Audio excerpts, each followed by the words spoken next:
ఆంధ్రప్రదేశ్లోని కూటమి ప్రభుత్వానికి చెందిన 7 మంత్రుల బృందం అధికారిక పర్యటన నిమిత్తం సింగపూర్ చేరుకుంది. ఈ నెల 21వ తేదీ నుంచి అంటే ఇవాల్టి నుంచి ఈ నెల 27వ తేదీ వరకు మొత్తం 7 రోజుల పాటు ఈ పర్యటన కొనసాగనుంది.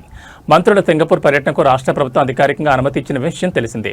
సుపరిపాలన, ఆధునిక పరిపాలన విధానాలు, ఉత్తమ పాలనా పద్ధతులు అధ్యయనం చేయడం ఈ పర్యటన ప్రధాన ఉద్దేశంగా ప్రభుత్వం వెల్లడించింది.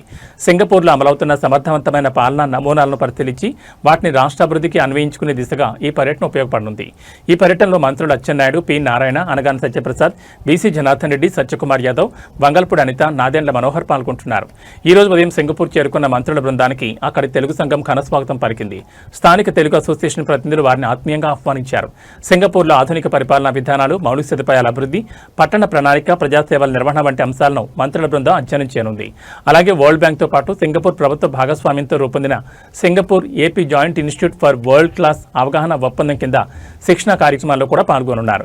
ఈ ఒప్పందంలో భాగంగా సింగపూర్ పాలనా నమూనా, రాజకీయ జవాబుదారీతనం, నేషన్ ఫస్ట్ వంటి నాయకత్వ సూత్రాలపై నిర్వహించే ట్రైనింగ్ ఆఫ్ ట్రైనర్స్ కార్యక్రమంలో మంత్రులు పాల్గొనున్నారు.